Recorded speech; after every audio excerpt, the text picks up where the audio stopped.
Hey everyone, welcome to another Power Monkey podcast. On today's episode, Chad and I will interview Duke VanVleet. Duke is a former NCAA team champion with Penn State University in the early 2000s as part of their gymnastics team. After graduating, Duke went on to perform with Cirque Du Soliel for over 8 years in some of their traveling shows.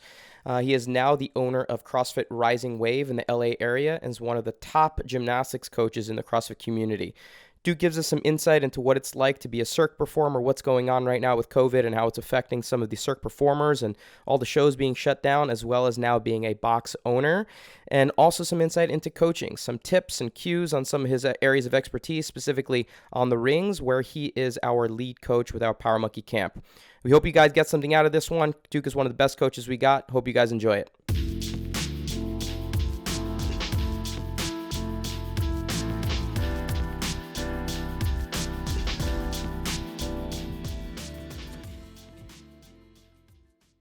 All right, Duke, what's going on, man? Thanks for jumping on the show today. We really appreciate you having on board, coming on board with us. What's going on? Not too much. Thank you very much for having me. I was actually going to do this from my house, but my wife is teaching my kids right now, so it was better to come to the gym. As we are all homeschooling now and doing everything in kind of weird spaces. Where are you exactly? So I'm actually upstairs at my gym. Obviously my gym is closed, but it's quiet. So, and I'm doing all the projects, right now just to keep busy and keep my mind off of, I guess the traps of this situation, at the moment. So yeah, I decided to come here. But we live like 5 minutes from the gym, so it's perfect. And you're in Los Angeles, right? In Los Angeles. I'm technically in El Segundo, which is like right next to LAX. I'm literally about a mile away from the host hotel for when the CrossFit Games were in Carson. Okay, fantastic. Yeah. I mean, you got a pretty sweet space out there. Been out there. Gym's awesome. Location's great. How things been affected right now with regards to your gym, your community? How you dealing with everything going on with COVID? I feel like LA was very proactive. California in general, things kind of seem to arrive here sooner on the West Coast. It's been crazy, man. I'll have to be honest. Like, I think with a lot of people, some days are better than others. But for sure, we're a few weeks in at this point. But yeah, it's been weird. I really don't even know how to answer that. You could ask me the same question in like in a half an hour or 3 hours and I'd have a different answer. But my community's been amazing. I know a lot of gyms are facing different issues with membership pausing and cancellations and things like that. And, I never even had to ask those questions. We're really lucky. I can't even speak to the gratitude I have for my community. Right away, we got a lot more calls and affirmations of we absolutely want to support the gym and we know how small business works.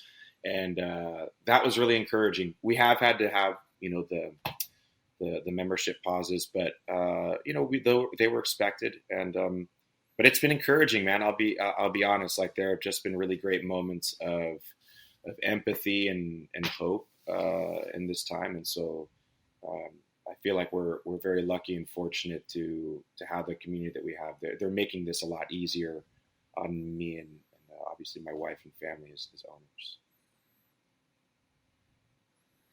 Yep, good stuff. It's been incredible to see the response and really the creativeness from everyone in the community to continue coaching and to continue working out and everything else. Have you been doing anything with your members in regards to continuing to do at-home programming or anything like that?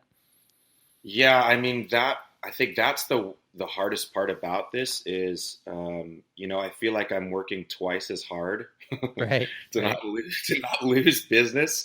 Mm-hmm. It's funny because I think a lot of people think like, because our business is closed, like we're just not there. And like, I'm here every day.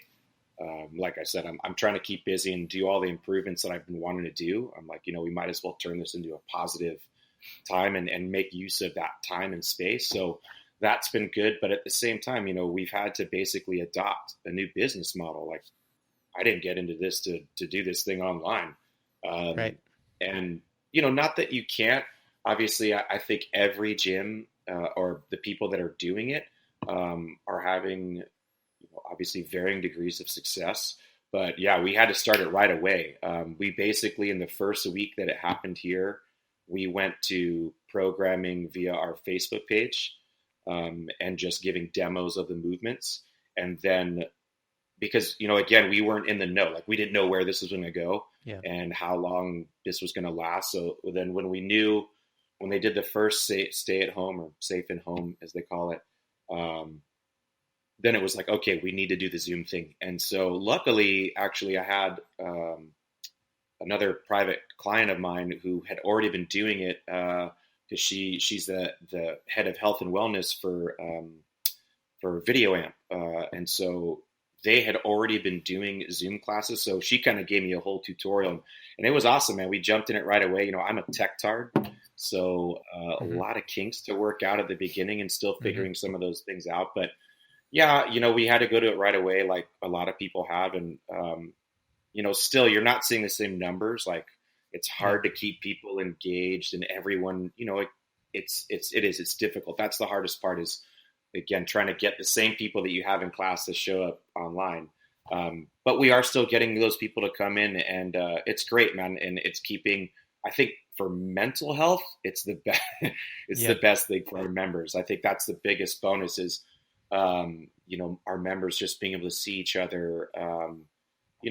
We've gotten some very touching comments and obviously some, again, great support from people who are just like, thank God you're doing this, because I don't know, I'd be losing my mind right now. And so I think for a lot of people, it's just being able to see each other, regardless of whatever the workout is or the lack of equipment or the situation may be.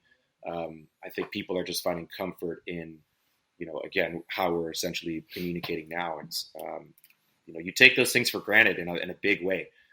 Even just seeing like your mailman, when the mail guy used to come up and sometimes the dog would be out front or whatever, and he wouldn't come, and we'd kind of joke from afar and like, man, I haven't seen my mailman in I don't know how many weeks. And I saw him the other day, and I was like, what's up, man? Good to see you, with a mask on and gloves. But, you take those little interactions for granted. And so it's nice to be able to, at the very least, just see each other and kind of check up on each other. But yeah, we adapt. We're still adapting, and we jumped in it right away. And I think at this point, if you're not, hopefully this does. I don't know. I mean, we just got another extension. I don't know what you guys got, but yeah, at this point, it's like I think you have to. I don't think you really have a choice. Yeah, it definitely makes me, I was just going to say, it definitely makes me wonder, those people that don't normally work from home and that don't work out a whole lot already, what in the world are they doing?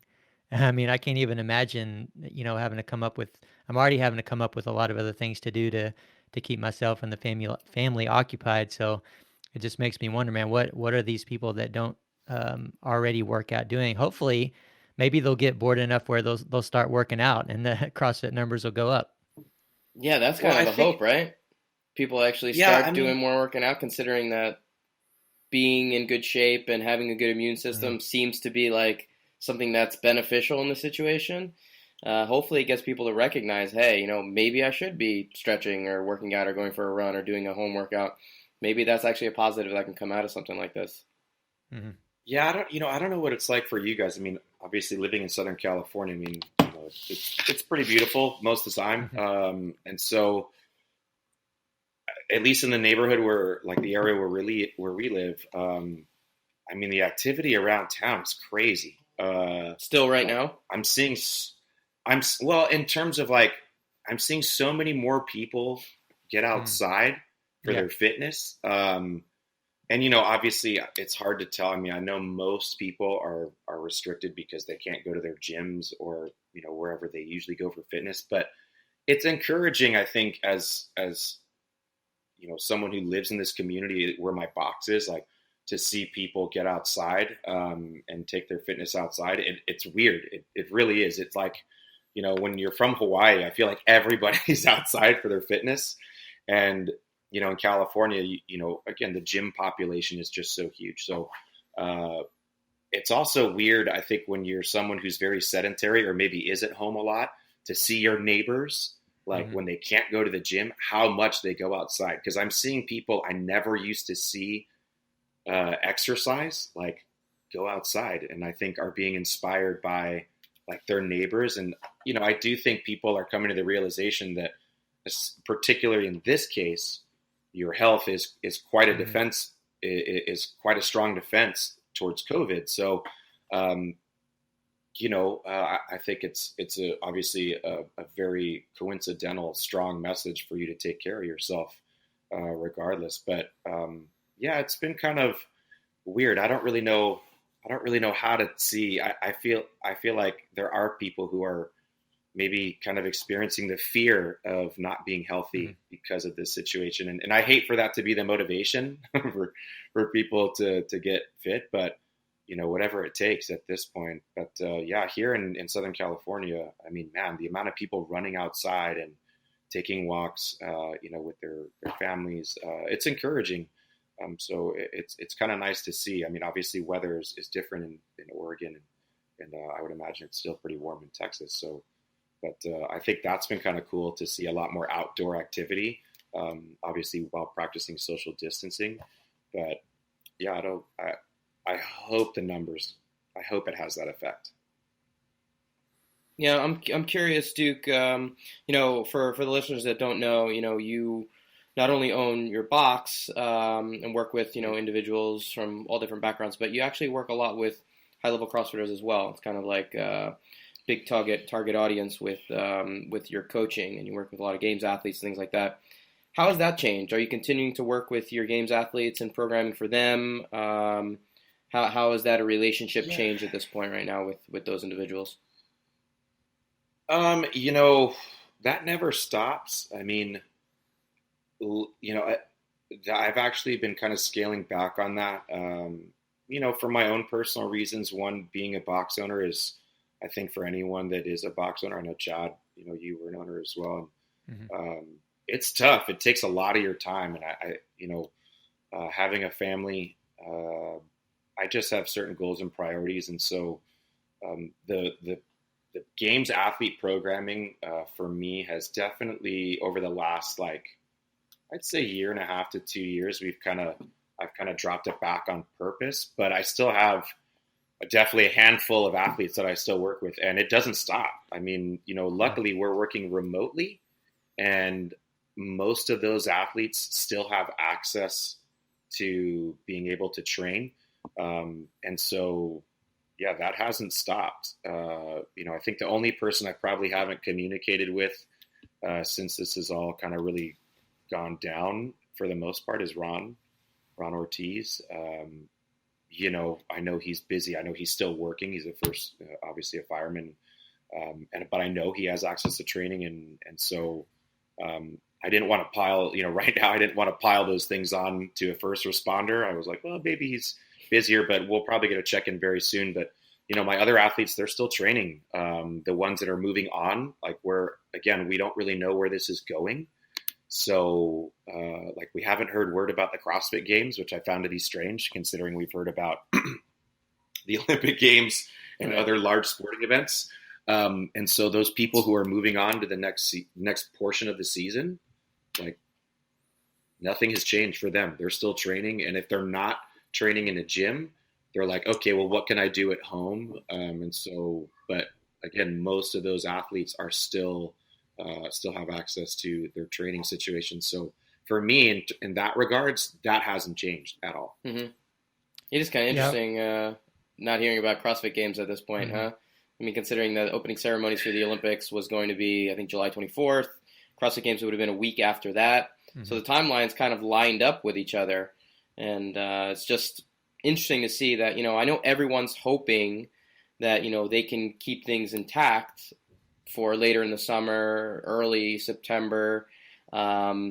But the longer you wait, you know, flights are being booked and tickets are being purchased and, you know, plans are being made and like so many things are being put into place that, you know, the longer you wait, the harder it's to change those things. So I'm kind of curious as to when they're going to make a decision one way or another.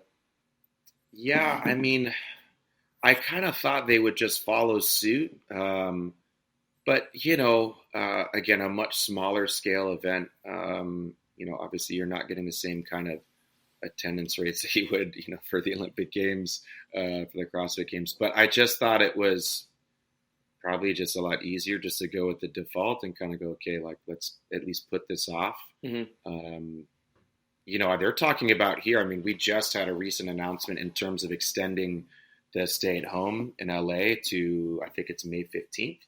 And so it seems, it appears that this is like the last kind of extension. Basically, this is kind of covering like almost like the last precaution so that we also have time to come up with a plan to implement the, we'll say, I want to say like restrictions and regulations to returning to business, we'll say, right?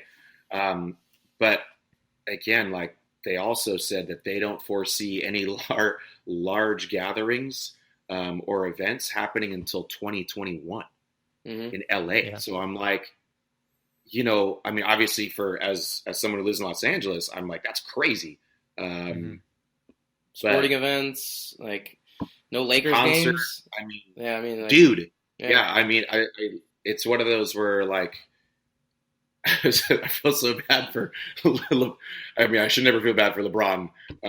But yeah, we were having a good season. I went to a Lakers game, like literally I got to go to a Lakers game with one of my members because one of his business partners, he's like, man, I can't get rid of these tickets because the COVID thing had just started. So literally like a week and a half before the lockdown, I went to see the Lakers, a Friday night Lakers game against, who did they play? Minnesota, I think. And, you know, prime time, it was amazing. And then a week and a half later, we were shut down. So, yeah, it's tough, man, to think that we won't have events like that until possibly 2021. So you know, for me, I can't possibly foresee the CrossFit Games happening, but who knows, man? I mean, I'm sure people still want it to happen. So, yeah, I don't really know. I'm kind of indifferent on that situation. Yeah. I think I have no problem with it not happening. But yeah, that decision has to be made soon because logistically it's a nightmare. I mean, you guys know, you know, when you go to the games, it's ridiculous. But I mean, who knows? I mean, at this point now, I think the issue is travel bans and things like that. Like, how do we allow people from other countries to come on over when obviously I think there's still travel ban issues. So sure. I don't see how the CrossFit Games can happen, but you know, what do I know? Hey, you might just have to turn into an online competition. I mean, you know, everything is transitioning. The Zoom CrossFit Games. Don't say that, man. Dude, exactly. The cheating would be ridiculous. Oh my gosh, we'd find a way. Fake barbells, dude, fake med balls, fake everything. You know, I mean, you give someone the window, they'll take it. I mean, we'd love to say like, no, nobody would do that. Yeah, but for sure, there's going to be some dude there. Well, hey, the guy who cycled this video years ago, that guy, I was like, when they caught him, I was like, I'm okay. You know, obviously, like you said, Dave, I'm fortunate enough to work with a number of games athletes. And so it's really funny because I feel like for a lot of games athletes, it's like the least of your worries. Like you almost think that like they almost don't watch your video because they're so paranoid about like, oh, you know, they watch the video and they're like, oh, that might be a no rep. And like, you know, and they get nervous. And, you know, you find out later that like, oh yeah, like we weren't worried about it or whatever. So I feel like sometimes the feeling as a coach is like, are they even watching these things? Because I mean, you're getting thousands of videos. There's no way they're watching all of them. And then that dude, like if you didn't watch that closely, I would have missed. There's no way I would have caught that he had cycled it. But you know, I mean, I guess if you look at it and you go, man, this guy is amazing. But yeah, God, I someone had mentioned to me that they had seen something that there will be a fittest person crowned, but I certainly hope it doesn't go to a online competition. At the very least, I would like, I guess the UFC style, like Fighter Island, CrossFit Island, CrossFit Island challenge. I see Castro pulling that off, renting an island for the weekend and flying everybody in. Yeah. Oh, I mean, with the budget, I don't know. I don't know. I don't know what kind of power CrossFit's got these days. I used to think they could do it, but obviously, in light of recent events with CrossFit and their media team, and obviously, I mean, I'm sure at this point you guys maybe have watched the new documentary by, the Buttery Bros. Shout out to those guys. Very entertaining, but I don't know, man. Logistically, I don't know what you could really do if everyone's canceling events around that time. Obviously, you would just push it back, but like, are you going to have, what would be the venue? So many questions. But I mean, that's the crazy thing about this whole situation, I think, is that I think immediately you have like everyone has the same questions, but then it's like the ripple effect of all these things happening. I mean, everyone's affected. Like, there isn't a single person or market or industry that isn't affected in some way. And I mean, my friends in Cirque du Soleil, I'm sure you've seen the headlines, rumors of bankruptcy, and 95% of their employees are laid off. And, obviously some of those things are headlines. Yeah, I wanted to ask you about that stuff. Really, you haven't been in Cirque for, a decade, and your wife haven't been a Cirque performer. And, are you still speaking with any of your Cirque friends? I mean, my college roommates are in Cirque, and, I know from the gymnastics community, it's something that, is very prevalent after being a gymnast. But, you were in it for so long. I'm just kind of curious what you've heard, because that too is just something that people love, that, dude, it's tough. Could potentially be gone. Yeah, those people, I mean, and that's a kind of industry too, where again, you don't expect it to rebound once this thing lets out. And especially if we have these restrictions in terms of large gatherings, how do companies like that survive and make it through this time? So, my friends, actually, we had a show here in LA, Volta, which is Cirque's newest show. It's been out for, a little over a year. They were moving to Orange County. I actually took my coaches as a gift to the show, and one of the guys who we used to work together on Corteo, is now a coach and still an artist on the show, and so he gave us a backstage tour and everything. And as soon as this happened, he's actually from China, and so he's like, I'm not going home. So his wife is Bulgarian, and they're like, they just rented an apartment in Irvine, and they're like, well, we're just here, so we're just going to stay here and hang out. I mean, they're lucky in that they're the kind of artists that obviously, put some money aside. And, when you live the touring lifestyle, I like to joke that there's two kinds of people. There's the kind of people who save everything, like they're saving for whatever when they come off tour, or, they have goals for their earnings. And then there are those people who are just like spend that shit as soon as I get it. I'm a rock star, I'm on tour, I'm a party. And but yeah, most of my friends, I think that touring artists, the ones that were here, I think a lot of them stayed here and just rented a place. But the ones that did return home, again, it's one of those they don't know. And my friends in Vegas, you're never based in Vegas, right? You were always on a traveling show. No, I was always on a touring show. Yeah, so we toured the world, for the most part, for 7 years straight, and then we, basically took. I left Cirque, and then ended up going back, for an emergency contract to help out. But yeah, roughly about 8 years of touring, better part of a decade with Cirque du Soleil. So. A long time on the road, but very different work environment for sure. Vegas is a whole different beast. Think about Vegas right now. Okay, the Cirque shows, but even if they say, all right, Vegas is open again, people going to go? Like, are you going to go and be in like a casino of people coughing all over the place? And like, I mean, it's just, I have no idea what things are going to look like, but those people that do live in Vegas and are performers in Vegas, it seems like such an unknown as to what that whole city is based off of people congregating together. You know what I mean? And this whole industry is based off. I mean, again, like those are the unknowns. Like, I mean, there are so many industries and so many jobs. Like, I mean, you look at the airline industry, because where I live in El Segundo, we've got Boeing, and we've got, SpaceX is right down here, but a lot of the aeronautical and aerospace companies are right by the airport. So, we got a lot of employees or members that work for these companies, and it's an interesting time, man. I feel horrible for certain industries. My friends that are still, a lot of our friends still work at Cirque Du Soleil.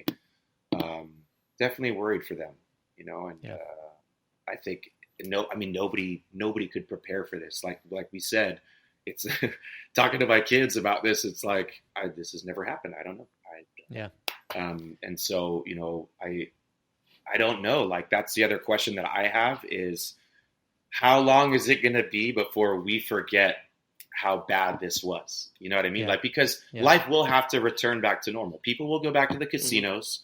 People will go back to watching. I mean, God knows we want our sports, right? Like, I want to finish the NBA season. I absolutely want college football and the NFL season. So, but that has to happen at some point. But how slowly or how progressively are we going to do that? Because for sure, like, it's going to linger for a while. You know what I mean? Like, anytime someone sneezes, you're definitely going to look at them and give them, stink eye, like we say in Hawaii. You're just going to be like, but I mean, how long does that last before we're back to normal? And you're just like, we're the same gross people that apparently don't wash our hands or use hand sanitizer. Right. So yeah, that's the hard part, is like, what's going to be like, what's that window look like? Because for sure, like, I'm not going to think about, I mean, even just going into your gym, like, I'm thinking about it as an owner, like, how hard is it going to be for people to come in and get back into it? I mean, I'm a germaphobe. I'm totally, like, I'm a germaphobe. I'm one of those people, like, I get bugged out by stuff like that for sure. And I know for me, I would have an interesting time being stuffed into a gym. Like, cause people, like, bro, when the gym's open, they're going to come back hard for sure. The ones that can. And like, how we can't just let everyone in the gym at the same time, because we're just like, again, we just solved that problem. And so, I'm interested to see what kind of restrictions or regulations they kind of come out with. Is it going to be based on like square footage? Are they going to go like, oh, you can have so many people per square foot in your gym? Because there's no way you can be like, oh yeah, come on in and sweat and sneeze and like breathe all over each other. Right. COVID's passed. Like, those are the questions that I'm just, they just continue to go on. Like, you can get lost in a dark tangent of like, how is this going to happen? Are they even going to let gyms open? When are they going to stop? When are they going to start letting everyone go into the grocery store? Like, that's a weird one. Is it like that? I'm assuming it's like that for you guys now at this point, where you're having to wait in line outside the store. And I mean, it's pretty fast. I think a lot of people complain for sure, but here anyway, it's like, I mean, you're outside for like 10 minutes. I'm not complaining, man. Those people are, still stocking those shelves. There's still food on the shelves. Those people are putting themselves in harm's way every single day. I'm not complaining about standing in line for a couple extra minutes. That is not the thing to be complaining about at this time. Well, and I think that's a great thing to say, is that everything right now is really about perspective. And it just, I mean, oh man, I'm so guilty of it. Like, you catch me on the wrong day, and I'm acting like it's the end of the fucking world. Excuse my French, but it's just one of those where I just get. It's tough to stay positive right now. Like, again, I try not to watch. It's funny. Like, thank God for things like, dude, Netflix stock. Oh my gosh, they must be. Everyone's blowing up. Like, my friend works for Apple TV, and she's like, oh my gosh, I've never been so busy. So, but yeah, thank God for the distractions, because like it's easy to get bogged down with the negativity, and on the wrong day, like I feel like I'm ready to just give up and I sell the gym. I'm like, anybody want to buy the gym?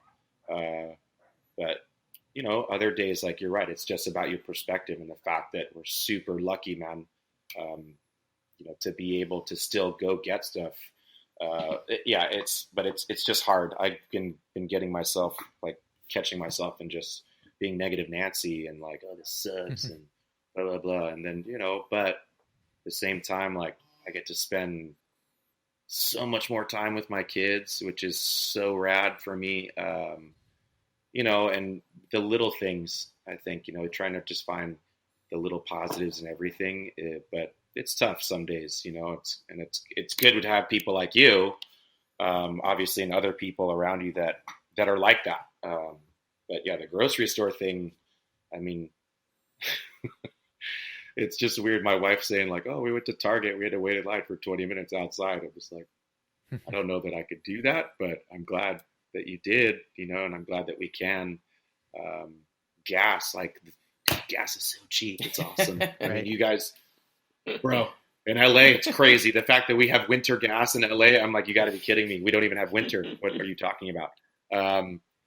But like gas, it's so nuts, like how cheap it is. And, you know, but again, the other side of that is like, I have a lot of friends who work in the airline industry who don't have jobs right now, or like, you know, a friend who's a pilot who's like, oh, I think I just flew my last flight for that company like last week. And I'm, you know, he's a young kid and living in Manhattan Beach, like trying to make it. And, you know, it's tough to hear about those things, but they're happening everywhere. So again, perspective is kind of the key to getting through this, I think. Mm-hmm.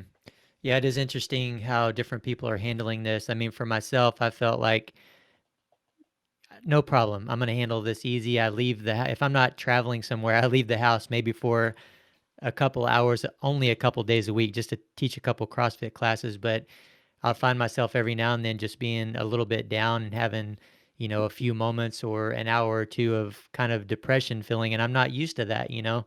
So it is interesting what being forced to stay in your house or being restricted does to you. And so for those other people that are definitely more extroverted and used to being out and doing more things, it just makes me wonder how in the world they're getting through, and hopefully they're finding things to keep themselves busy and ways to occupy their time and their energy. But, you know, another thing we wanted to get into, Duke, kind of switching gears here, is obviously you're a Power Monkey coach, and, you know, at Power Monkey Camp, you spend a lot of time over there at the ring station. So we want to kind of give the listeners out there, something positive, something positive.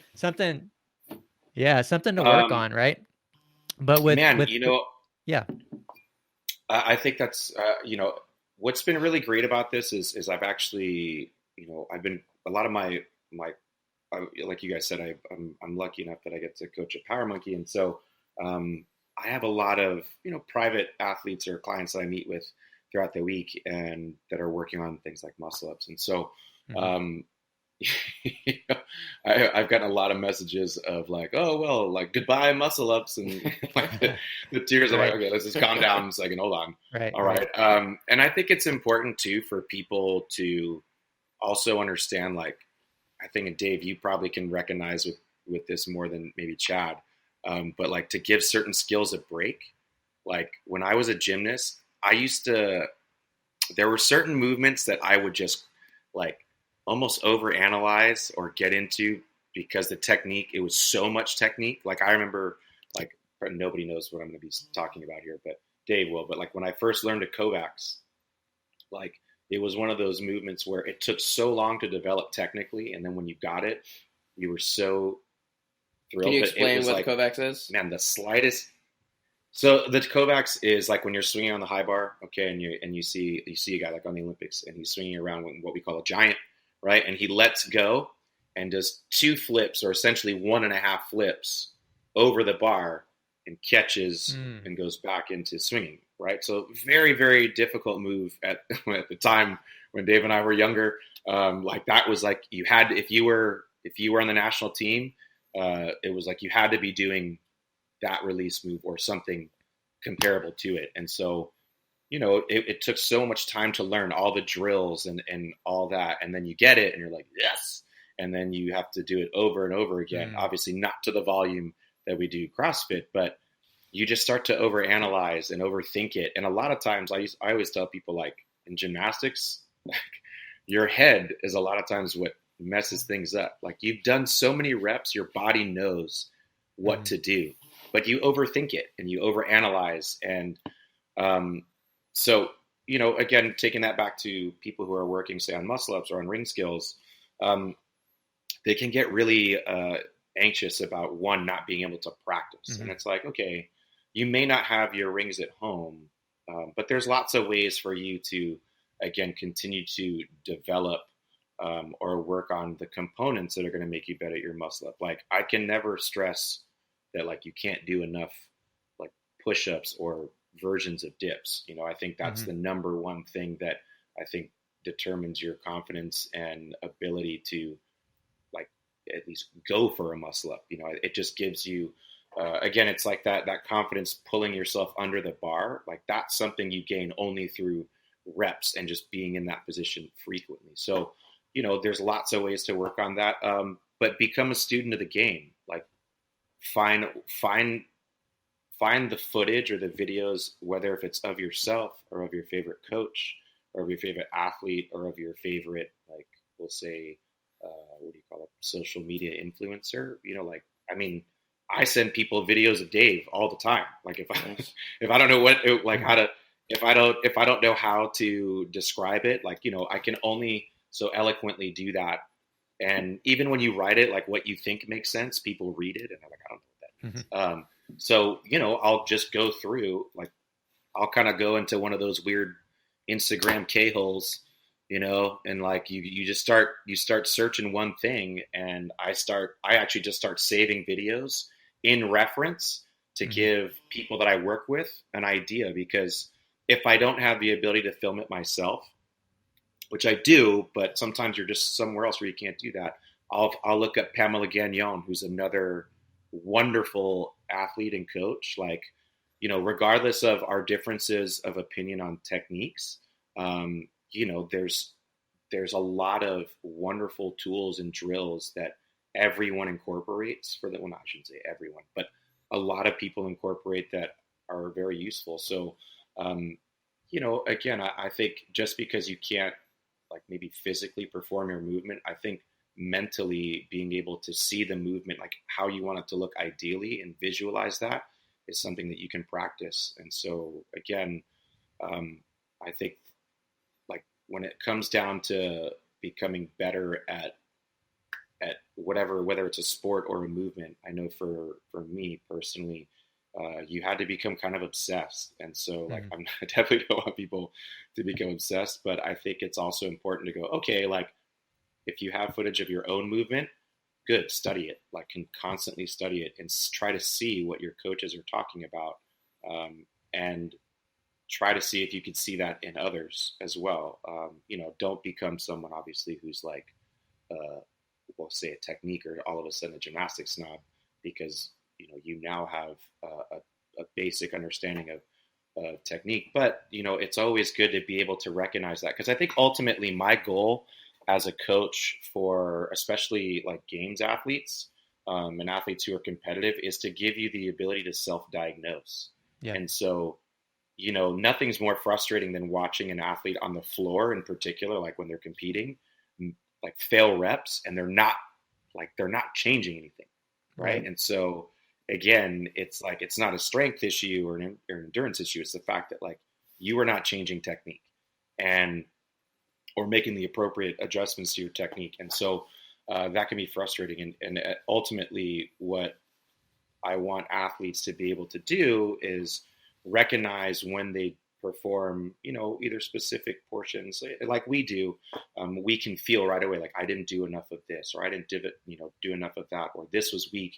And you're making those adjustments rep to rep to rep, especially in the CrossFit realm, where that's happening at such a large rate. Like, again, it's not how we teach we don't do this kind of stuff like in our sport this way, but we have to appreciate the fact that you're going to be doing large volume. And so I think self-diagnosis becomes really important for athletes. And the only way that you can do that is by learning to recognize it, not just in yourself, but also, being able to see it in others without, again, being negatively critical of those athletes, using it more as like a study tool for yourself. And I also like people, I tell people all the time, people complain to me about like when I show them a video of Dave, for example, or myself, and they're just like, that's unrealistic. And I'm like, okay, what do you mean it's unrealistic? And it's like, well, I'm not quite at that level yet. So I want to see like what it's going to look like. And, you can try and like, not dumb it down, but we'll say, take some of the virtuosity out of it. Right. And so, but again, it's like, they don't like, I feel like it's hard sometimes to get people to understand, like, this is how you should be focusing on your movement and positions and ultimately moving this way.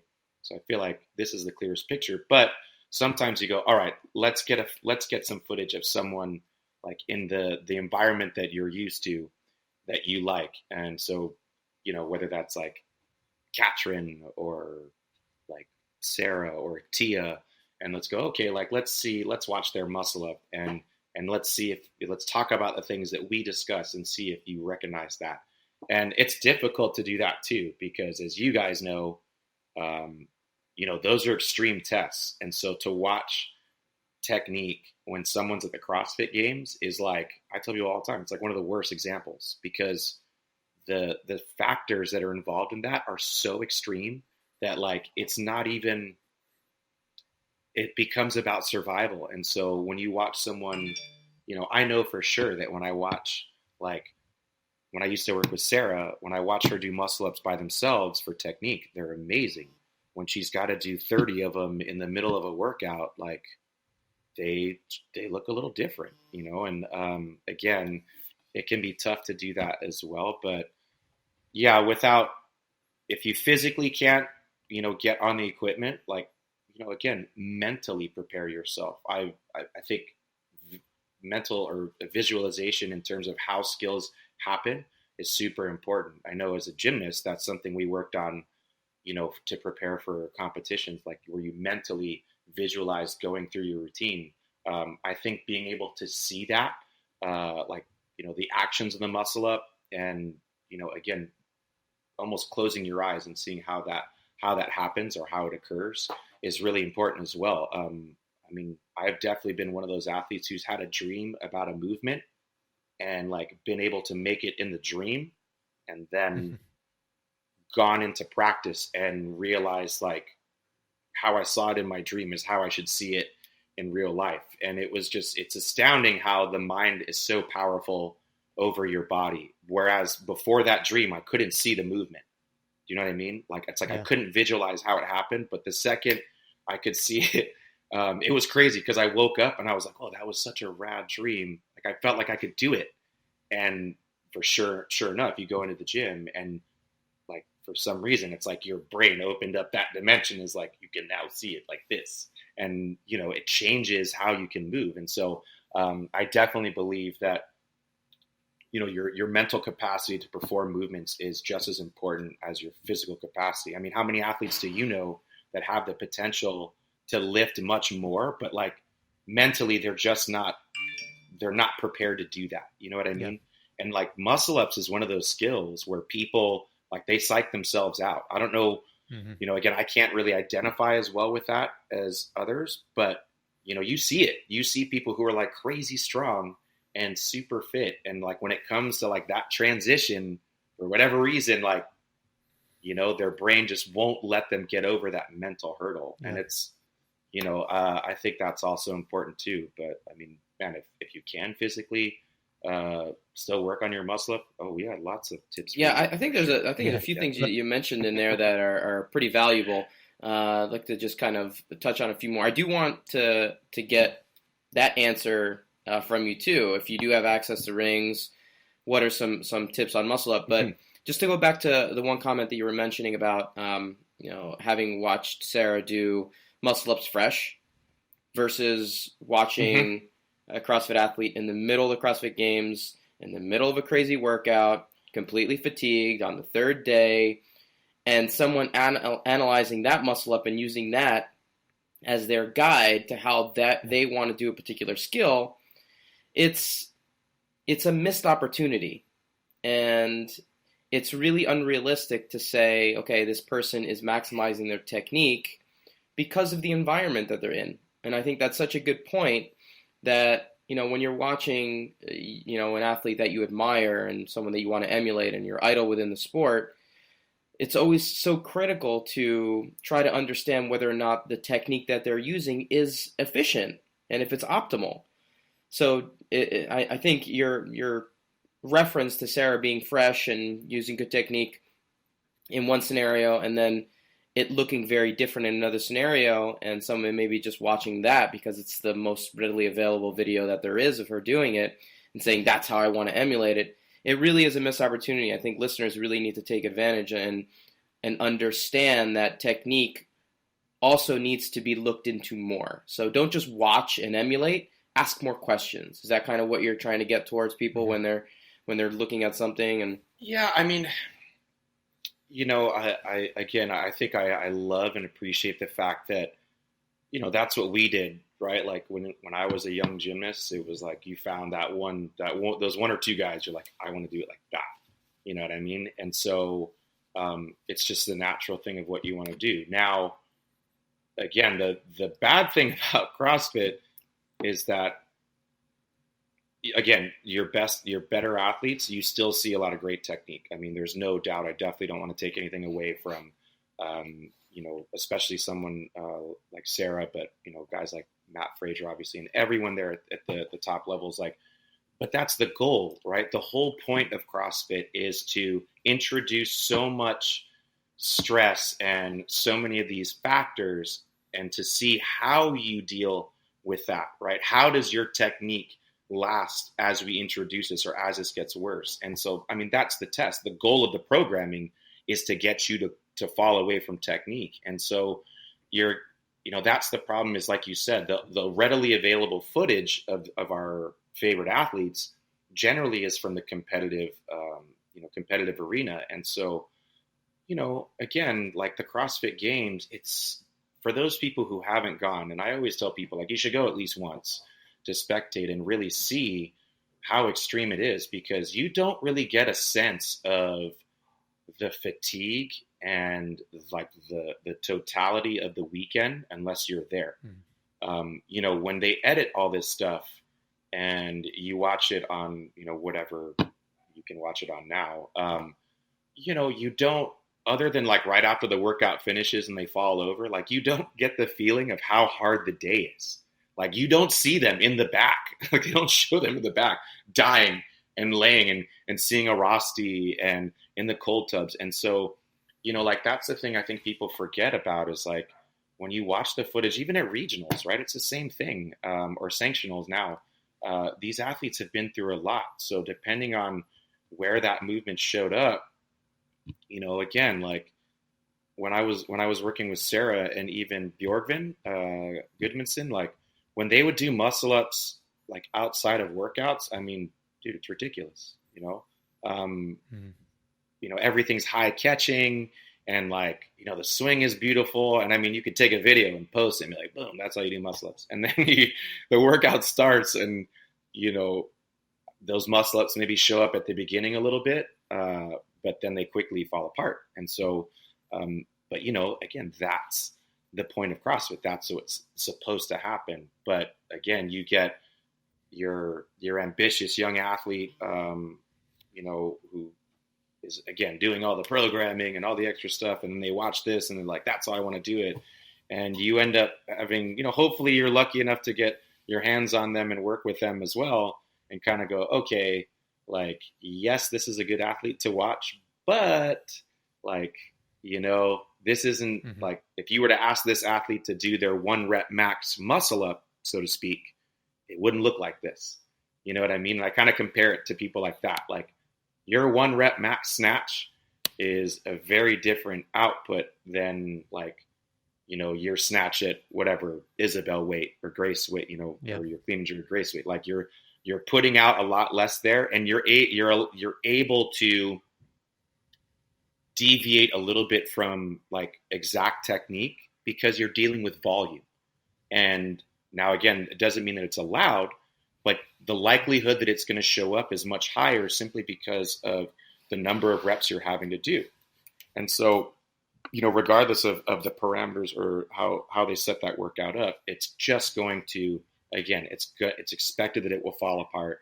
And being that you're repeating it so much and so often, again, it's so hard to do 2 reps exactly alike. So, but people don't think about that. They don't think about that. They just think about like, oh, this looks awesome. I want to just throw my hips like this and I want to catch like that. Right. And again, they're not getting to see Sarah or whoever like break that movement down and just do an amazing single. Like how often I program muscle up singles for people. It's, and we do it in different ways, but again, it's like one of those things where how often do you do snatch singles and clean and jerk singles? Like you do the singles perfectly over and over and over and over, regardless of the weight or the load, simply because it just means that you're going to have a higher likelihood of doing large volume much closer to correct. Right. And so, but people don't look at gymnastics that way. And that's the other unfortunate thing is that like we'll warm up every piece of the snatch. Like we'll do a Bergener warm up, you know what I mean? To warm up one lift.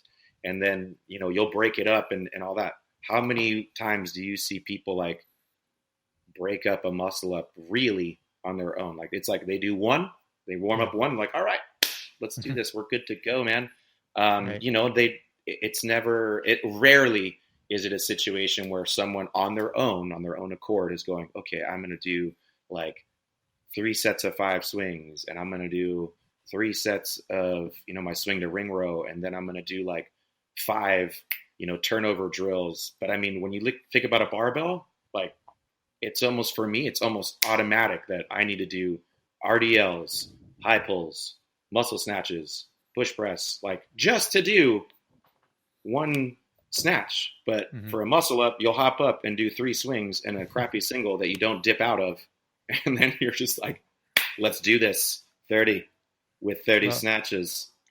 Well, to your point, Duke, I think, you talk about it makes more sense to people, or they're more likely to do that with the Olympic lifts, with the snatch, for example. You keep saying snatch, and every time you do, my heart rate goes up because I get to talk about Olympic lifting, right?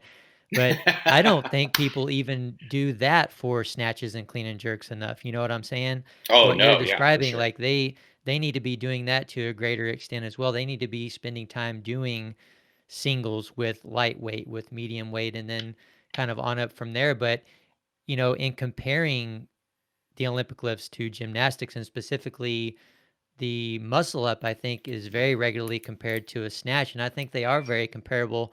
And honestly, for many different reasons, but a big reason to me is the overthinking part of it, which you mentioned earlier, and the underthinking part of it.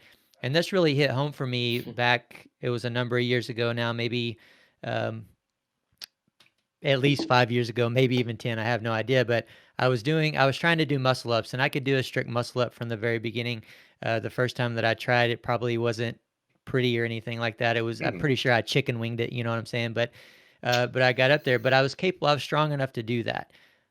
Started doing more CrossFit and started trying to run multiple reps together, like you said, pretty quickly with no warm up, no drills or anything like that. And I kept missing the first rep, and I kept missing and missing and missing. And so I stopped myself and I said, wait a minute, what's going on here? What are you trying to accomplish? And I've realized that I was trying to execute too many things. I was trying to execute this, 2, there's 3, okay, 4, 5. And then also, while I try to do these 5 or 6 things, let me not do these other 2 or 3 things that I know I'm not supposed to do. And so I said, what do you do in a snatch? You execute what is most important. You execute 2 or 3 things at the most. And so I broke the muscle up down to the best of my knowledge, and I focused only on 2 or 3 key actions. And part of that was making sure that I was taking my time and setting up appropriately. And guess what happened? I started making the muscle ups again. So I think the overthinking part of it is huge, and also the underthinking part of it. I mean, you do have to tell yourself to do at least a few things, a few key components of it. And maybe we can get into that a little bit more as well. But before we do, you talked about something that people can do while they're at home to work on their muscle ups. And I love that recommendation of actually think about it, think through the muscle up. And hopefully when you're doing that, it's a good muscle up, but go watch video. And you and Dave have been describing specifically, make sure that video is good footage. What is the ideal muscle up look like? And that's what I need to learn. But what are some other things that they can do? You mentioned push-ups and variations of dips while they're at home with little to no equipment. If they are doing push-ups and dips, Duke, how often should they be doing those? How many days per week? What do the reps and sets look like? I mean, I think it just depends like how often you're working out. I'm assuming if you're someone who is trying to attain a muscle up, you're working out pretty often. So depending on what your programming is for that day, like, the old rule of thumb for gymnastics was kind of like we ended, I mean, at least for me, we would end the day with like 30, 20, 10 push-ups unbroken. And then that became 50, 30, 20, 10. I don't think anyone needs to go that far, but you're talking to CrossFitters though. They'll probably take that. They'll do it. Yeah. And but again, it becomes more about something of positioning. So like, especially with the push-up, keeping the elbows in tight, like, I can't stress how important that is for people to understand, like doing a push-up like right here, like an alligator kind of, I would say, is so good for your dip. And like, they suck for a reason. But they're so good for that stability, especially when it comes to keeping the elbows in tight for your dip. So, it's not so much about the numbers. It's more about, it's always about positions. And I think that's a great thing that you mentioned as well, is like for the Olympic lifting, there's so many similarities, and positions are it for sure. So, I would definitely say like there's no reason to go past like 50 to 60 reps in a day. Especially if you've done like, say, a lot of pushing in your programming with everyone being at home, there's a lot of burpees and a lot of push-ups happening already. So if you're able to get that variance in there with your own equipment or whatever, great. But yeah, there's no need to get crazy with it.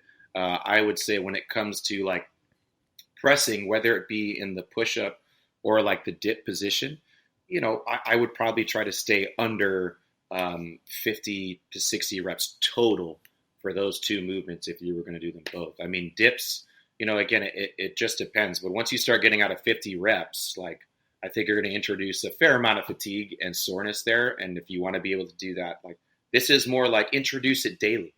You know what I mean? Like I kind of like the number of 30 a little bit, like do 30 focused, beautiful reps where you're pausing at the bottom and really, again, focusing on full extension. I think that's the issue that people run into, is that your bottom positions aren't strong. Kind of like the bottom of a squat. Like if you don't have that bottom squat position, well, of course, your ability to receive the barbell in whatever movement you're doing is going to be lacking.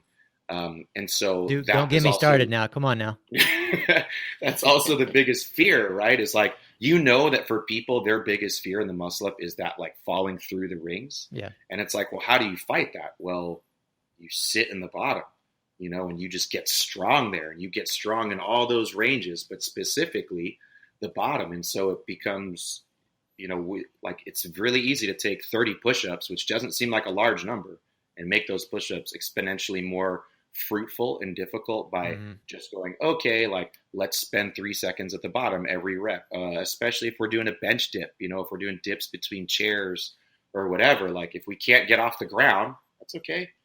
Like just keep your feet on the ground, but let's sit at the bottom, like get that range of motion, open the pec and bicep up. So, it's not this horrible experience or like this roll of the dice every time you land at the bottom of a muscle up as to whether you're going to get hurt or not. Like introduce that stimulus on a very progressive, safe way, so that at least when you come out of this period and you can get back on the rings, like you feel your shoulders feel better. They're a little bit stronger. And then we can really get back to the meat of what you've been missing out on. But the other thing I would recommend for sure for people is just hang more.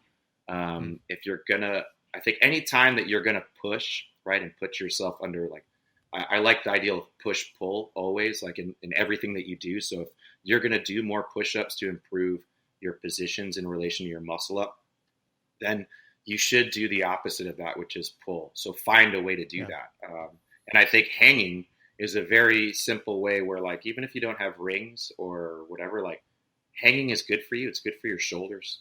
And I think that's one thing people forget how to do, is that they don't know how to, like, completely hang through the bottom of a kip or a ring swing. And, like, Dan Pope, shout out to Dan Pope, that dude.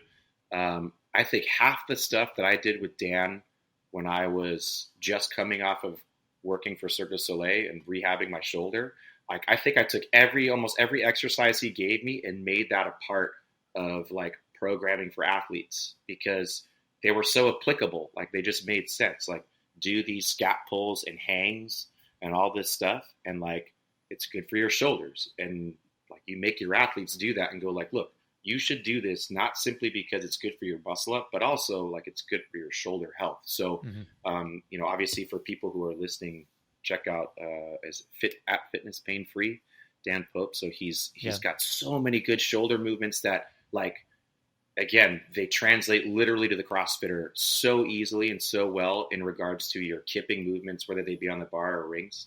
But hang, you don't, just because you don't have a set of rings up high or even down low, doesn't mean you can't find something to hang on and do scat pulls, forward scat rolls, backward scat rolls. Being able to understand the shoulder and how you use it is really important, because what you find is that people generally tend to overwork the swing. They don't really know how to relax through the bottom at the appropriate moments. And so, there's absolutely a point where we're going to use all those wonderful muscles of the shoulder. But at the same time, we need to get you to understand that there needs to be length through your shoulders at a certain portion of your swing. And I think a lot of times, because of the old CrossFit cue, like active shoulders, right? Like, that's something we always taught, which is right. It's not wrong whatsoever. But when it comes to dynamic movements, again, there's a portion of the movement where you absolutely can't have like an active shoulder, so to speak, right? Because you're coming through the bottom.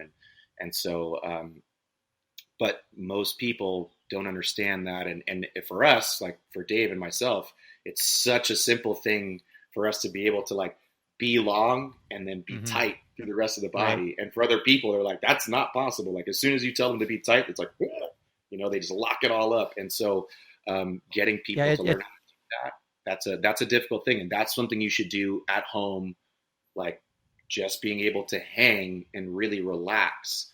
And again, like, make it applicable to your overall health. Even if you can't swing, like, we can still encourage good, we'll say, shoulder health while you're away from the gym. Yeah, I've got definitely a couple questions on that, probably more so than Dave, because Dave knows more so exactly what you're talking about. But again, very relatable to the Olympic lifts. When you receive a bar overhead in a snatch, it's confusing to people. And I spend a lot of time, explaining this, that I want your shoulder to be relaxed down.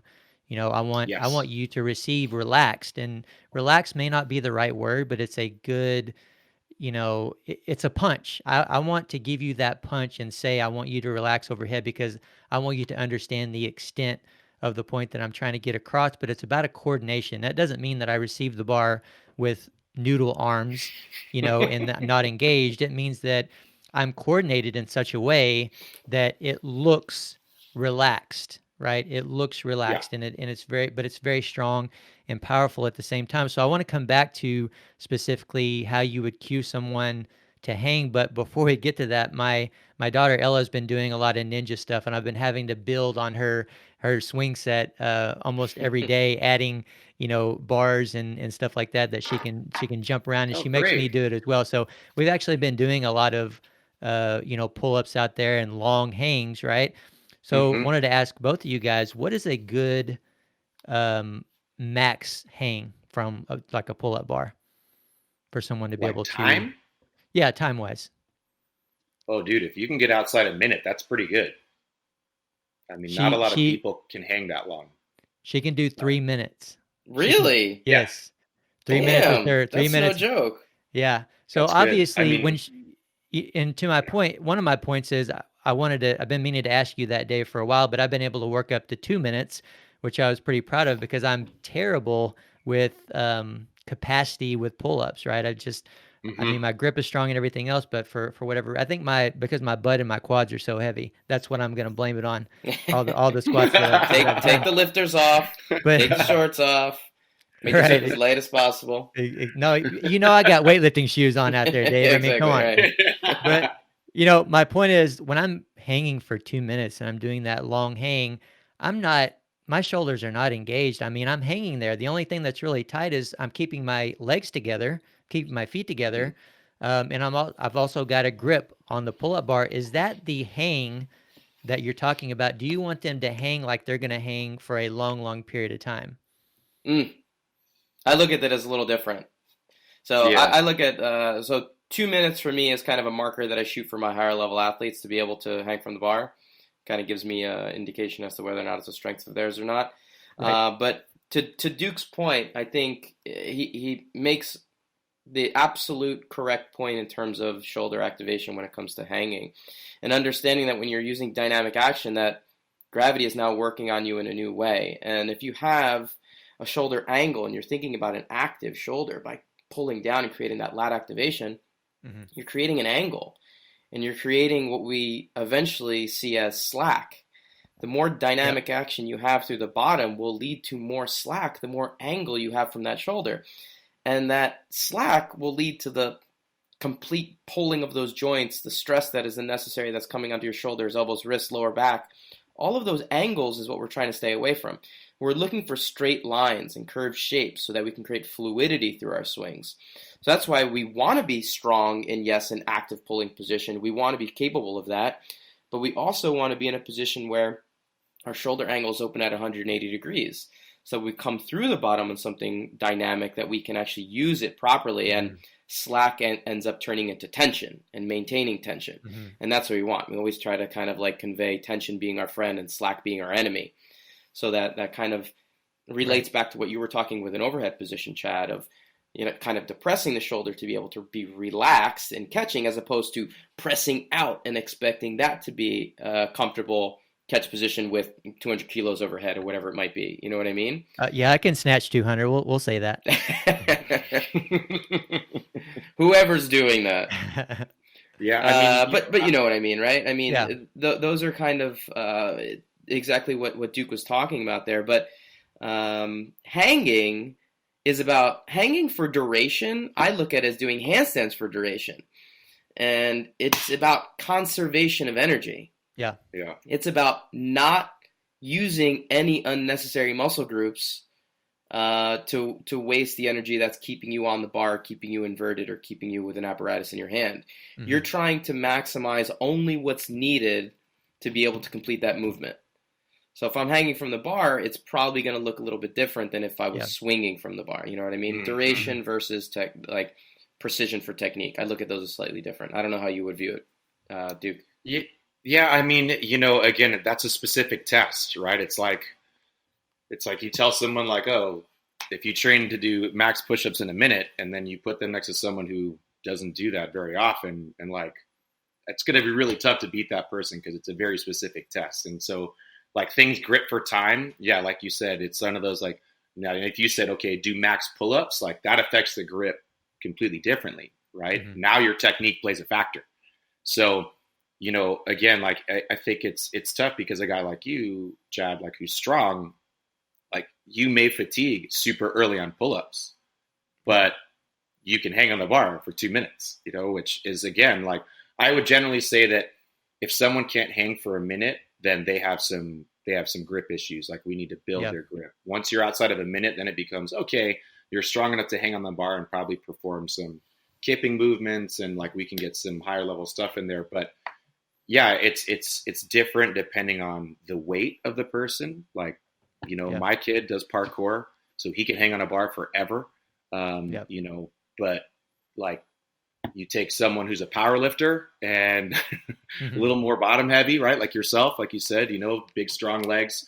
I mean, simple physics is going to be a factor for sure. But regardless of the fact, grip strength in terms of just hanging is very different. Like now when you start talking about toes to bar and, pull-ups and bar muscle ups and things like that, then then your technique starts to play a factor. And like we said, that whole hanging thing, right? Like when Dave talks about those angles, like one of the things that I think people forget is like the second you do one of those things, like, where I tell people all the time, like the second that like you bring tension, usually a cue that I give people is like, try to relax your face and your neck. Yeah. Yeah. Because what happens is people like right away, like you bring tension and then everything gets pulled down and we activate everything. And I'm like, I want you to think about having like a double chin, like I want you to be as fat as possible in your face. And there's, I know we're not working towards that, but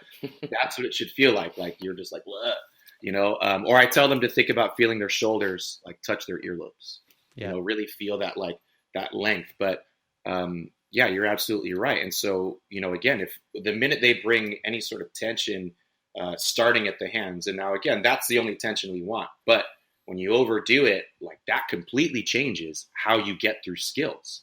Now, you may not hang that way, right? If you said, okay, hang for as long as possible, but then we go, okay, Chad, like let's do toes to bar. And then all of a sudden you're like, I'm gonna turn on my lats and death grip the bar for the entire time. Well, then now we're seeing your capacity as it applies to movement, which is very different depending on your technique. So, but yes, again, I think the good thing about hanging is that you see right away, naturally, people will start to relax. It's why your climbers are so good, right? Because like you watch a gymnast, like it's so funny when Jonathan Horton did American Ninja Warrior, and then you watch a rock climber do American Ninja Warrior, and it's two different styles. All upper body gymnasts. Jonathan Horton's like all biceps, dude. He looks like a gorilla up there, And then you watch a climber, and it's like everything is done long arm, extended in their lats, right? Like they've found the most efficient way to move and hang at the same time, And like that's why it's always tough to beat those guys, because they're experts at hanging and moving, and traversing. Gym is different. We're experts at hanging and moving straight up and down. We're not generally having to move through a friggin' course like that. Our course is very specific. It's like you stay on this right here. And so, how you hang becomes, it's a key position. It's just like anything that we do in Olympic weightlifting, that overhead position, although very different, there's a lot of similarities in terms of the stacking of joints and things like that.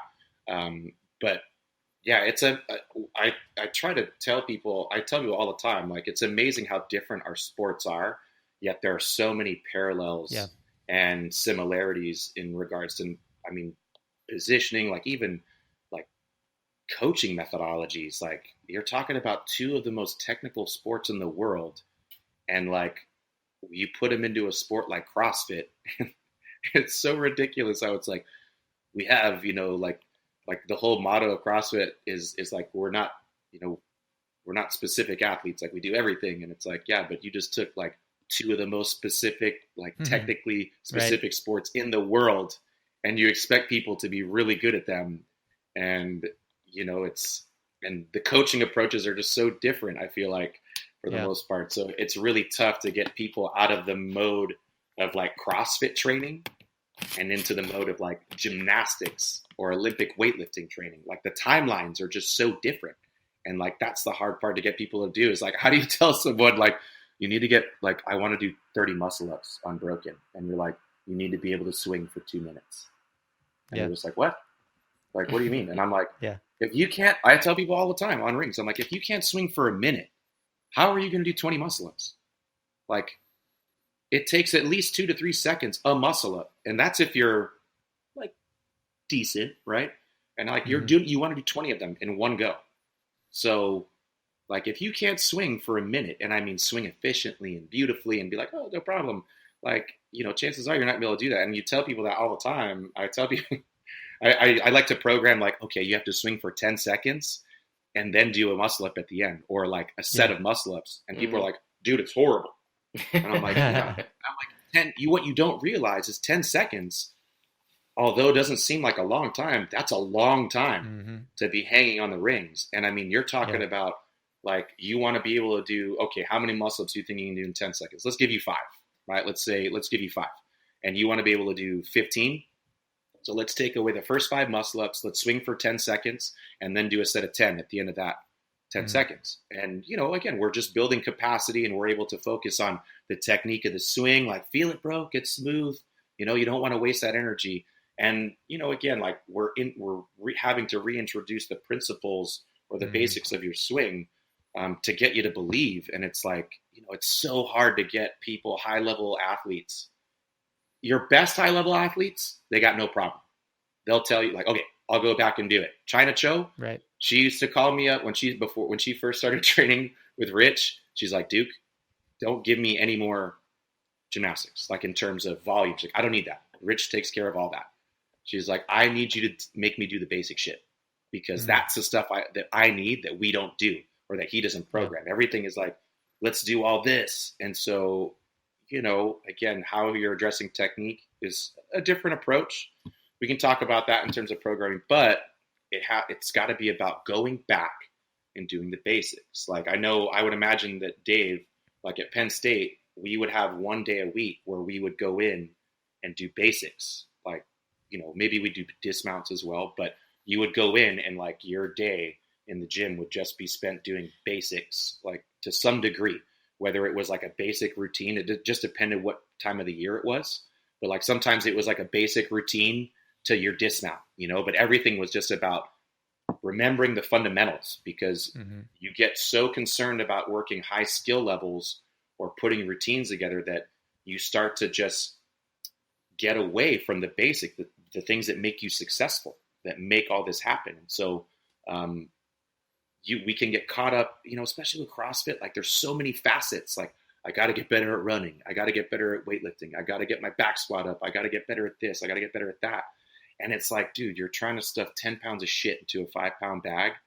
And some of this stuff, like you can't do them at the same time. And so, you know, again, it becomes CrossFit just, it can work against you in a lot of ways when you really, especially when you're specialist coaches like us, because we have very strong feelings about how to address certain movements and progress through things. And like the biggest problem with CrossFitters is there's no patience. And like I've had that athlete that's amazing. And you're like, dude, there's so much potential there, but you got to go back and fix this shit, because if you don't, like, it's just going to end up giving you problems in the future when they ask you to do something more advanced, which always comes, right? Like I always say, we're not thinking about CrossFit this year. We're thinking about CrossFit like 5 years from now. Right? What are they going to ask you to do? And so if we don't fix this now, and it's just like, you just get that kid or that athlete who's just like, they only see right now. Like, I got to be better at this right now. And it's like, dude, let's go back a little bit. Let's go back a little bit, work on it. Okay, we're going to get to 30, but like, it's just going to take a minute, and then you get that breakthrough, right? When you can convince someone like, let's fix your basics. And then they just keep working. They hate it. And they keep working. They hate it. And then finally, like, it clicks. It makes sense. And then all of a sudden it's like, oh my God, why didn't I do this? And it's like, but that's our life. We're so used to that because of the sport that we're in. That's everything that we did. And I think we also, as specialists, or subject matter experts, whatever they call us, whatever the fancy title is, I think we forget sometimes too that our patience is extraordinary. And like, we absolutely understand that, like, you got to go through a 1-year squat cycle, to add to your max, or like, I have to do everything short of taking steroids to be able to do ring strength, at the high level in elite gymnastics. Like, man, I remember, God, those training sessions just to be able to hold a strength position on rings for like one more second, or like make it look a little bit better. Like, the amount of grinding and sweat and pain that went into that, like, we understand. I don't think you can really fully appreciate it. It's years sometimes for 1 second. It's years for 1 second, right? And just like it would be years for another kilo on the bar. Yeah. Yeah, well, they want to come to one clinic and be like, "Oh, you have the secret tools," and it's like, "No, man, this is like months and like maybe years of you working on this before it becomes what you want it to be." Yeah, and it's the same in every field. I mean, again, another example from my daughter. She wanted, just yesterday, I was watching a skateboard video with her. She wanted to learn how to do an ollie, right? And already in my mind, I'm like, I coach enough and I teach enough to know that this is something that's going to probably take some time. You're not going to be able to pull up a video and most people, you're not going to be able to learn that, right, in a day. Yeah. And so the first thing that the guy says, which I've saved the video because I'm going to go back and watch it again, I think is a great teacher. He said, look, this is not something that's most likely going to happen in a day. If you haven't even spent, I don't remember how much time, but a certain amount of time just skating around town on your board, then go do that and come back and see me, basically, So it's that basic concept of getting comfortable on your board. And if you're pull out a skateboard for the first time and you pull up this video and you want to do an ollie, like that's the wrong sequence of events. And that's, everything that we always try to get across with Power Monkey and the way that we coach. And it's that way for everything. And I'm sure that the listeners out there, if you're, your day job, you can relate it back to that in some way. You got to do the basics in some form or fashion to be good at what you do. And to backtrack a little bit with something that you were talking about as well, basically you're saying quality over quantity when you're doing these push-ups at home and making a change by keeping the elbows in. And that's a big thing. And to kind of build on top of something else that you said earlier, Duke, you were talking about somebody needing to change something, right? And I can't tell you how many times I've gone to an individual that has missed a weight, for example, say 5 to 10 times, and I try to get them to do something different. I try to give them a different cue, and yet they're doing the same exact thing over and over and over again. Finally, I'll go to them and say, look, you've missed 5 times or 10 times, whatever it was. You have to do something different. And at this point, I don't even care what it is. I just want you to be aware that you do something completely different. Even if you miss it again, just change something. But my point with that is I'm trying to make a point as to how important it is. For example, if you're keeping your elbows out in a push-up and your hands are really wide, whatever it is, we need you to do those different. We need you to make a change. And here's a great opportunity while we're stuck at home and maybe you're going to follow this advice and do 50 push-ups or 50 dips, on whatever days that you're doing them. Find a way to make that change. Keep your elbows in. That's the one thing that Duke is telling you that you need to do with these push-ups. So make that change. It's easy now because no one's around, like that's, I think that happens at the gym. Right. It's like, even when you get with your buddy, like, oh, let's work on these together. It's always like that little ego comes in where it's like, I got to do these faster than you, I see it. And it's just like, dude, like, do it as if no one's there. And now you're by yourself. So like no one, it doesn't matter about time. Like sit at the bottom, like bench dips. I love bench dips because it's one of the very safest ways to introduce that stretch, which is the biggest risk, right? Mm-hmm. Like that pec, everyone's worried about that pec and the bicep, and it's the easiest way to like change your position. You don't even have to fully load, your shoulders and triceps. And I think that's the other thing too, right? Is like people wonder why gymnasts are so good on the rings. And it's like, because we live in support. Yeah. I mean, the amount of time that we spend in ring support and on like parallel bars or whatever, parallettes, like you can't make that time up. And like, how often do CrossFitters get on parallettes even? Not often at all. And so that's like, a rest position. Support should be a rest position. Yep. Our strength, like on top, is just like, it's one of those things where people just don't understand. I'm like, your confidence with a muscle up depends so much with just your confidence and ability to be on top of the rings, regardless like of how you get there. But just the fact that like you can be there and have that confidence, again, like practice your supports, like all those key things that Dave and I talk about in the support position. I mean, dude, holding a support with the rings out, you can't tell me you don't have 2 chairs in your house that are the same height and you can't like turn them out a little bit, get that external rotation, and lock the elbows. We always tell you, right, stable surface before unstable.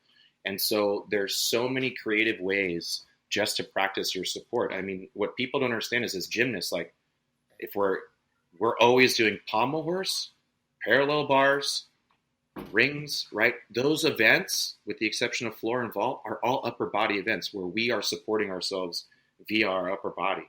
And you just can't make up that time only when you do muscle ups and rings. Right. Like, it doesn't work that way. So, get in support positions. The push-up one is probably the most common without having to do anything with your house.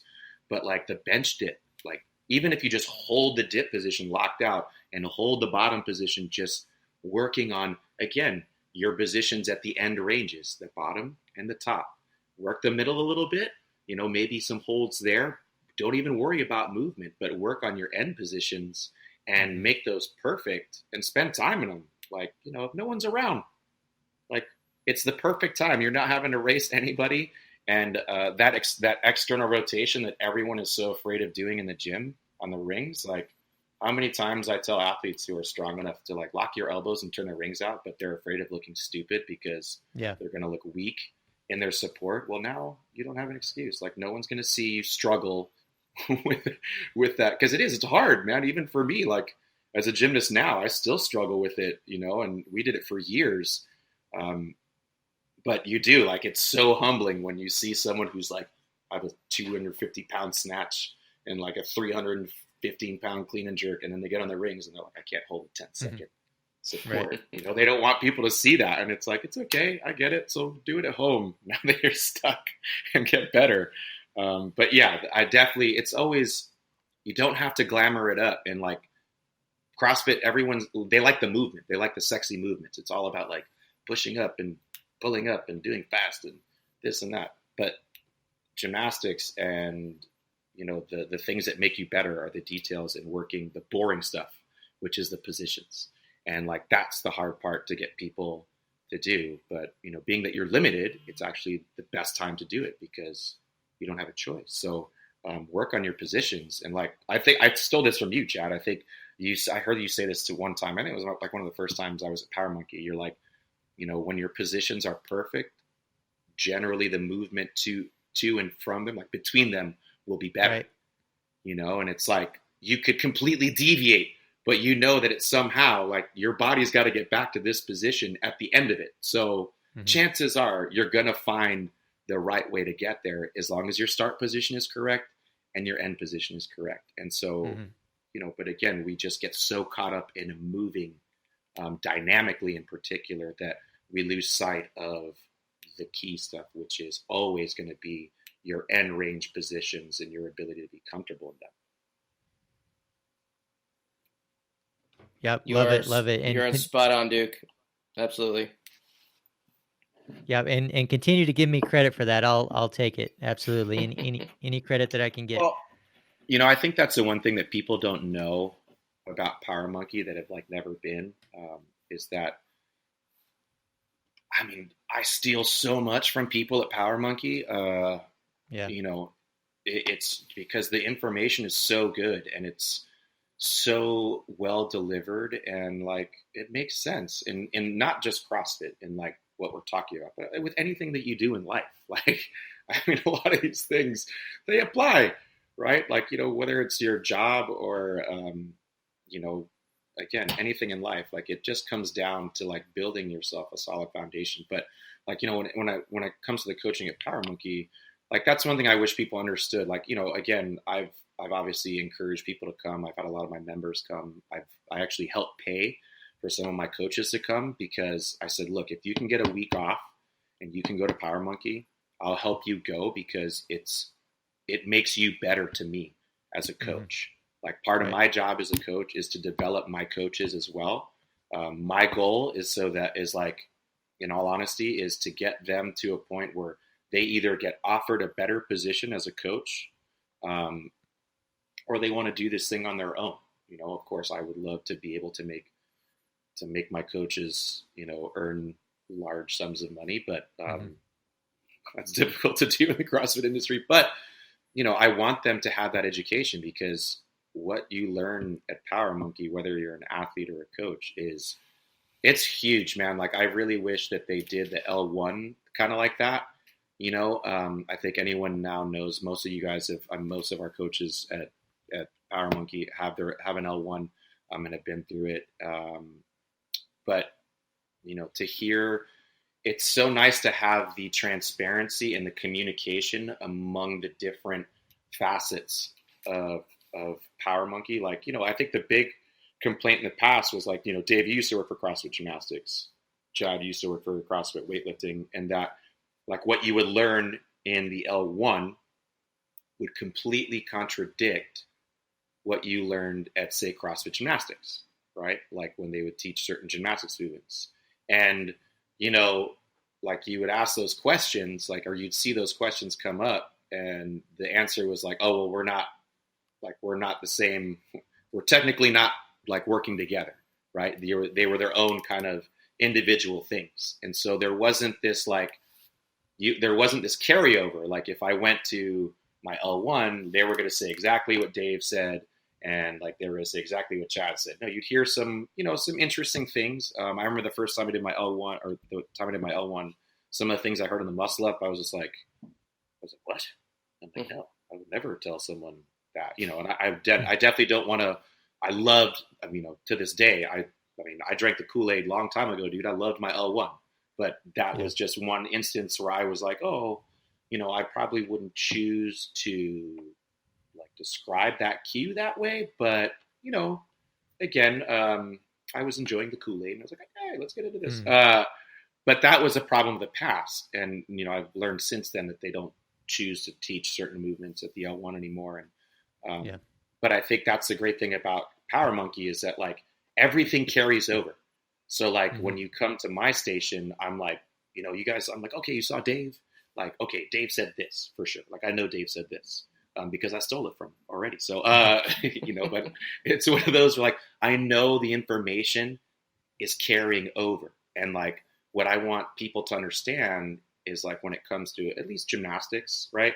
Like, this stuff is universal. Like, what I say here applies there, and vice versa, and should continue to apply to the other facets of, like, gymnastics within CrossFit, and even to some other things, right? Like, we constantly draw comparisons with Olympic weightlifting, but that's the thing, is that you can trust that the information is the same wherever you get it, and, like, it builds on itself, and it's just like, it's cool. It's like having an amazing, this is a weird analogy, but imagine, like, you're like a Lord of the Rings fan, and it's like you have like all the greatest narrators reading you the same, like they're reading a chapter to you, like they're just kind of rotating through, but, like, Dave did chapter 1, Chad did chapter 2, I did chapter 3, and so did chapter 4. But, like, you're just getting all these amazing narrators to tell you the same story. And, that's what's really cool, is, like, it all comes full circle, and you see that even if how different the events may not, but, oh, I'm getting a call here. Look at that. And, like, I think that's the really cool thing, is that it's like everyone's working together. It's like this conspiracy to give you, like we're all just giving you the same message, just a little bit differently, It's like, it's like, oh, did he talk? It is a conspiracy. I knew it, Dave. I knew it. And those kind of little things happen, and that's what's really cool. Is like one mind promoting the same, like, messages for the most part, without having to tell each other. And, like, that's super cool. Is like, it's not like we got together and had this conference and we're like, okay, the message for today is, you know what I mean? It's like, it just comes out. Hold your in ranges. That's it. Way. Hold your in ranges. Yeah, right, exactly. Super one message about Power Monkey in terms of learning. Like, I think that's one of the reasons why people experience so much success, is because it's like you're constantly given the same messages, right? The same feedback. It's like, when you keep hearing it over and over, it's like you're going to do it, or you're going to make that change, or whatever it may be. So, I think that's, like, again, Power Monkey. I wish, well, of course, I wish we could do it more. But I wish it was better utilized by CrossFit. I wish they saw it for how instrumental it can be in terms of really promoting good movement. I think the knock on us was that like we had shitty movement for the most part. I mean, I laugh at it all the time. Dude, I laugh at the memes, when people are like, what the hell is that pull-up that you guys do? I laugh all the time. But, like, I feel like Power Monkey is like the answer to that. Like, here's how you tell people, like, it's got to be about, the quality of movement. Like, we have to evolve, because the problem is like CrossFit is no longer what it was in 2008 and 2010, where it was like this weird kind of branch of people who were getting together every year and doing this weird fitness festival and drinking beers. And it's no longer like that. It's not like that anymore. Like, it was cool then. That's why I wanted to get into it. And then it became this like crazy sport. And people, like, it's so funny when people, I mean, I live in LA, so everyone knows about every fitness, fad that, like, it's all here. And like people's feelings on CrossFit are so funny to me. And I can't deny it, because we do. Like, there's sometimes you watch stuff and you're like, oh man, that doesn't look good at all. And so I feel like Power Monkey is like, that's CrossFit. That could be CrossFit's answer to like, here's how you're supposed to move. Like, this is what people thought we did, but this is how we actually do, but it's a long process to get there, but this is where you come to like, to really learn how to do it. Or this is where your coaches come, or they should come, so that we can make people move better. But, I guess that's probably in a perfect world, that's my dream for, I guess, like what Power Monkey should be. But, that's your baby, bro, but we're just here to help. We just want to help, Yeah. Well, I mean, I think we all love CrossFit. It's definitely changed our life for the better, and we want to be a resource. I think that's kind of our whole goal, is to just kind of help people get better and look at things from a certain perspective that comes more from people that spent their whole lives doing a particular sport, specific expertise, and hopefully that helps translate into people becoming better at CrossFit and moving well and being able to do things for the rest of their lives. That's kind of the main goal. It's not to train the next CrossFit champion. It's to train the everyday person to be able to move better and play with their kids. And I got to thank you, have because, a better quality of life. And that's kind of what we try to help with. Most people don't know this, but Dave introduced me to a client of mine. His name is Mike. Shout out to Mike if he's listening. Probably not. He's probably on a call trading stocks or something. That dude never stops. But I met this guy. Get this story. So this dude, he works in the finance industry. Amazing. So much energy, and just like, he gets after it, like the kind of guy you're like, dude, you need to slow it down. I tell him all the time. And so he's walking in New York, and he walks by by Solace, and he'd had this bug to like get into gymnastics, and he decided to stop out in front of Solace, and guess who's sitting outside? But Dave Durrani, and I think Sully was sitting with you or something.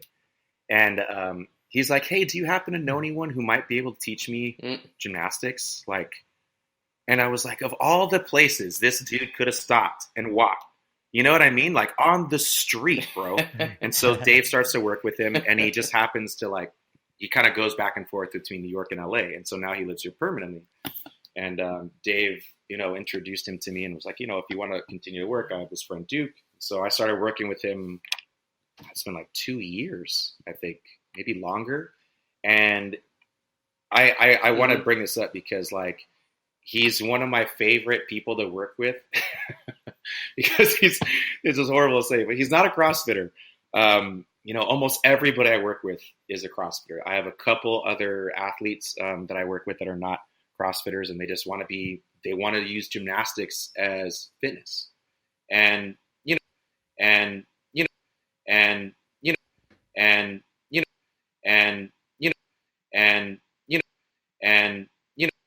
about you, and but he's one of those people where I'm like, I would love for more people to realize the benefits of like training, not just gymnastics. Obviously, you're getting a lot of calisthenic athletes these days too, but it's amazing to see gymnastics used as a fitness medium, as opposed to just like an aspect of CrossFit. And I think that's the really cool thing that like really opened my mind or eyes to what Power Monkey can do and like what you have the potential to do. And I thought it was ridiculous years ago because, when we were gymnasts, like nobody like, we didn't see it like that. I didn't see it like this. Sure. Like, yep. I didn't think I'd be doing gymnastics for my fitness in any way. I thought I'd have to go to, gyms and do the dumbbells and barbells.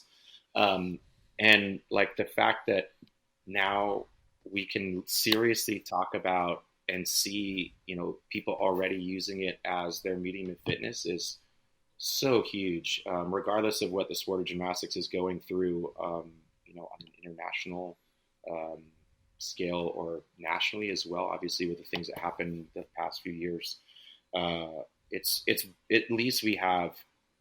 I always say better late than never. Like you're not going to see a whole bunch of adults try to become professional gymnasts. It's not the point, though, right? But yeah, you're seeing those adults put their kids in gymnastics. Yeah. And see the value of like, the guys that used to make fun of me in high school and college that still make fun of me. It's all good. I have a good sense of humor about it. Always have. But they talk to me now and they're like, oh yeah, my son does gymnastics and this, and, usually it's always like my daughter does gymnastics, right? But now I'm getting like, oh yeah, my son does gymnastics, and that's super rad, So for me, like just the fact that gymnastics, CrossFit had opened the door to that, is enough for me. And obviously I'll do everything I can, along with Dave and everyone else to, I guess widen the horizons of those possibilities. But dude, it's amazing, the appreciation for gymnastics and people like us. Like, dude, why do you think I got a degree? Because I was like, no one's ever going to care about my information of muscle ups. And, it's how I make my living and support my family. So I'm so grateful, to not just Power Monkey, but to Dave, because like when you first brought me on, like I remember when I saw you on the update show when I was still on tour, and I was like, I couldn't have been happier that CrossFit had chosen Dave as I was like, dude, you couldn't have a better ambassador to the sport of gymnastics. Like for someone who like gymnastics should look like, and people need to have an idea of like, oh, like I was like, this is amazing. So, when I first came back to the States, like I wanted to work with you guys so bad. I was like, Dave, please call me. Well, things worked out pretty well. Called, but it's just amazing, like what you've been able to do and opened people's eyes to what we did and continue to do. And like, I mean, half the people I work with, like I met because of Power Monkey, at least half, if not more. Yeah. Like that first camp, after that first camp, it was like, I met, Ron, and because of Ron, like, Ron and I are now like best friends, and, just the relationships that I've built simply because of my, my relationship with Dave and Power Monkey. It's amazing. It really, I can honestly say, like from the bottom of my heart, thank you very much, because I wouldn't be in this situation if it wasn't like for Power Monkey and you guys, like, and I don't think people know that, like, I wasn't at the first one. And so when I started this with you, I had no reputation or no presence in CrossFit. And like, strangely enough, you gave me a platform, like, and you introduced me to some great people. And I think, like with anything, I think all great people surround themselves with great people. And we continue to see that with the coaches that come and the people that we meet and have long-lasting relationships with. But yeah, man, Power Monkey changed my life in a lot of ways that I didn't realize, until now. But, and I think that's the one thing that I want people to understand that are listening to this, is that even from a coaching perspective, like I went in excited for sure, but it was more like, oh, I get to coach and like, it's going to be fun. But I came out of it definitely richer in friendships for sure. And I've gotten more work. I've gotten, I don't know how much more knowledge just going to camp, like, and sitting in on people. And there's been nothing but positive effects from Power Monkey. And it's just one of those things where it's that way on every level of my life. As an athlete, when I was still training, when I was still trying to go to the games and crazy like that. And, as a coach who was trying to, build their name and reputation. And now as an owner, as a person, we've all kind of grown together over these last 5 years. I feel like people having families and, we're seeing these transitions of our lives together. And I'm eternally grateful, man, to you. Thank you very much, man. I appreciate those words. And we love having you on board. Can't tell you how much the campers appreciate you as a coach as well, and just a friend. Yeah. We always send out our surveys and ask people what their experiences are like. And every camper's like, man, Duke, MVP again. Mm-hmm. It's every camp. People come back just talking, just speaking you up like you wouldn't believe on those surveys, and they just love working with you, and we love having you on board. So can't tell you how much we appreciate you and your attitude. Obviously, your technique. You know what you're talking about. You work so well with people. You're so patient, but it's more about who you are as a person than it is about what you know. So we really appreciate you being on board and taking the time with us today. And hopefully, the listeners will get some good information out of this. But we want to be able to kind of direct them to you as well. Can you kind of give us a little bit of information on where you're at and how they can find you on social media and websites and things like that? Yeah, man. I'm, like I said, I'm kind of a tech tard. So, when I say that, sometimes people send me messages other ways that I haven't seen ever. So if you do want to get a hold of me, you can shoot me a message on Facebook. I'm listed there. Also, my Instagram is probably easier. You can just DM me. I don't know what the kids say, sliding into DMs, what that means, but what's the handle in case the people aren't watching the video? It's at VanVleet D. You should see it there in the bottom corner. Again, at VanVleet D. Just my last name and then the first initial of my first name. So hit me up there if you have any questions. I actually do. If you have videos and stuff, I'll take a look at it and kind of let you know what's going on. Again, it's hard just to kind of diagnose things, but I'm always down to help any way that I can. And obviously just touch base with some of you. I know some people I'm hard to get a hold of, but yeah, hit me up and we'll almost always message you back. It may not be in a timely fashion. Remember, I am a gym owner with 2 young kids in this coronavirus crisis. So I'm trying to help my wife. I'm just trying not to let my wife divorce me, pretty much is what's going on right now. Okay? One day at a time, one day at a time. Right. Dude, every other day it's I don't know how that day is going to end. My poor wife, God bless her. But you can find me on Instagram and then message me on Facebook if that's not working. But Perfect. I also want to say, man, Power Monkey, you got to come. If I know this last one, the one in May, obviously got canceled. But to my people that were coming from here, they're already we're going in October. I think I got one more trying to come in October. So Love it. You guys got to come. It'll change your life. It changed mine for sure. And man, I couldn't be happier to be a part of this group. And I love you guys, man. And I just love working with people. Yeah. Anything that you can do to better someone's life. I'm just lucky that I get to do it through fitness and my sport. So I want to thank you for that. And man, thank you very much. Well, Duke, man, we love you as well. And for the listeners out there, take him up on that offer. He'll, like you said, he'll get back to you. You'll certainly learn a lot, and he'll be able to help you put those muscle ups together, right? And give them some drills to do while they're there at home. Talk them through that a little bit more. It was a pleasure talking to you, Duke. I look forward to, hopefully we'll see you at camp again in October if this thing doesn't get delayed past that. But I'm putting that juju out of my mind for sure already. Yeah. But guys, yeah, absolutely. And for the listeners out there, guys, be sure to head over to powermonkeyfitness.com to keep up with upcoming services and events. A lot of things are on hold right now, as we've been mentioning, but there's a lot of cool Zoom stuff going on, so you can keep up with that there. Also, check us out on Instagram for regular teaching and technical content at Power Monkey Fitness, also at Dave Durante and at Ollie Chad.